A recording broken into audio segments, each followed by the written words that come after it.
Good afternoon, everybody. So today I'm going to be discussing about an unusual cause of recurrent hypoglycemia in a child. The child here is a 2.5-year-old boy, first born to non-consanguineous marriage. There was no significant perinatal or development history. He was totally normal. History was started at 2 years of age, that was 6 months back, when he developed an early morning seizure at 8 a.m., for which he was taken to a nearby hospital. There was documented hypoglycemia, and further evaluation during the prior admission revealed ketosis, lactic acidosis, hypertriglyceridemia, hyperuricemia. An ultrasound abdomen was done, which showed altered liver echo texture. So rightfully they suspected a GSD, but because of the COVID situation, further evaluation was not done during the prior admission. So the child was absolutely fine for the next 6 months, and then developed second episode of another early morning hypoglycemia with seizures. So with this hypoglycemic seizures, he presented to our emergency. On examination, there was no abnormal facies. His anthropometry was completely normal, and at this time the abdomen was soft and there was no hepatomegaly. Labs done during the present admission was similar to that of the prior admission.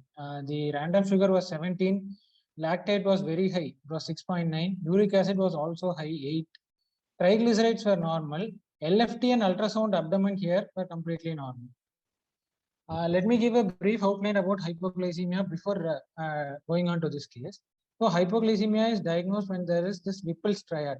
Whipple's triad includes glucose, this is serum glucose less than 55 milligram per deciliter. Symptoms of hypoglycemia, which includes jitteriness, seizures, excessive sweating, etc. And these symptoms should be reversed with infusion of glucose. So in response to feeding, the first 3 to 4 hours, glycolysis happens, which is utilization of the glucose which we have intaken. And after this, around 6 to 12 hours, glycogenolysis is predominant. That is breakdown of glycogen stores in the liver to yield glucose. This will last for about 12 hours, after which gluconeogenesis takes place. That is conversion of non-glucose substance into glucose.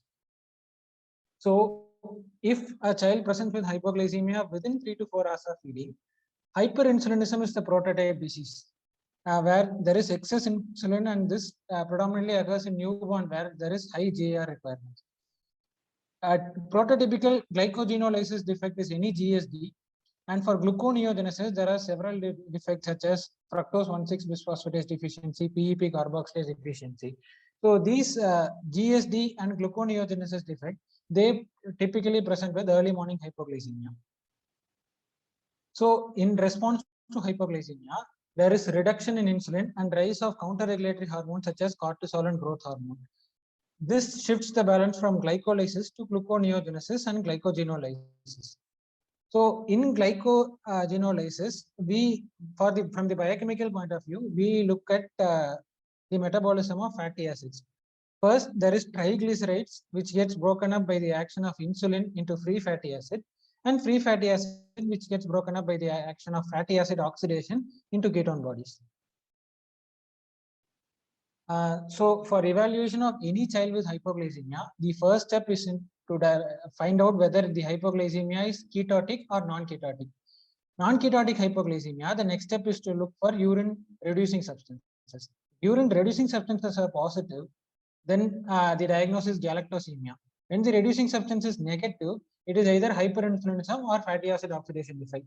This, as I told in the previous slide, can be diagnosed by free fatty acid. Hyperinsulinism will have low free fatty acid, whereas fatty acid oxidation defect will have normal or high free fatty acid. So evaluation for ketotic hypoglycemia is a bit more complex. The first step is to look whether the child has acidosis or not. So if the acidosis is there, it is either gluconeogenesis defect or organic acidemias. Here the differentiation is that gluconeogenesis defects will have lactic acidosis, whereas organic acidemias will not have lactic acidosis. If there is no acidosis, the diagnosis is either GSD, except GSD1, which is a gluconeogenesis defect, or other deficiencies such as growth hormone, cortisol deficiency. If no cause could be found out, then we label the child as idiopathic ketotic hypoglycemia. The difference between these two groups is that organomegaly will be there in GSD. So as far as clinical examination of a child, family history is very important, whether either any sibling or anyone else in the family has hypoglycemic seizures, and time of occurrence of symptoms with response to the feed. As I told earlier, hyperinsulinism will present within 3 to 4 hours after feed, whereas GSTs will typically present with early morning hypoglycemia. Clinical examination involves looking at the phases, like what we get a cherubic phases in GSD1, anthropometry evaluation primarily to rule out growth hormone deficiency, hepatomegaly again, as I pointed out, to rule out GSTs from other causes, and genitalias mostly in panhypopituitarism or CAH-like presentation. So laboratory investigations, as I pointed out earlier, in non-ketotic hypoglycemia, the principal values we need are urine for reducing substance, insulin or C-peptide levels, and free fatty acid levels. Ketotic hypoglycemia requires a bit more detailed evaluation. However, the primary ones are lactic acid and uric acid to rule out gluconeogenesis defect, and other things such as cortisol and GH to rule out those deficiencies. So coming back to our case here, the child had ketotic hypoglycemia, the child has acidosis, and the child had lactic acidosis. So this child in question has gluconeogenesis defect. So ketotic hypoglycemia with lactic acidosis and hyperuricemia is a marker of gluconeogenesis defect, the most common of which is GSD1. However, in the absence of the classical cherubic phases and hepatomegaly, we have to think of other causes of gluconeogenesis defect. So in this child, we had sent an exome sequencing which revealed fructose 1,6-bisphosphatase deficiency, which again is a gluconeogenesis defect. So a brief overview about fructose 1,6-bisphosphatase deficiency. This is because of defect in the enzyme fructose 1,6-bisphosphatase. Again, GSD1 is a disorder of glucose 6-phosphatase. They occur in the same line, that's why they have the same biochemical features. So similar to GSD1, they present with recurrent hypoglycemia, but this would be triggered by a high fructose load. As I mentioned earlier, they present with ketotic hypoglycemia with lactic acidosis. However, there won't be any organomegaly. The treatment, unlike GSD1, this is a very benign disease which will respond very well to dietary modification. The key here is to avoid fructose, sucrose, and sorbitol containing foods. And important for by pediatricians is that all syrup formulation available contains fructose as sweetness and should be avoided. For this child, we have counseled the parents about the diet to be followed and warning symptoms. Uncooked starch can be given at night, which will help to maintain the sugars. So this child, we have reported this child, which was accepted by Indian Pediatric Case Reports.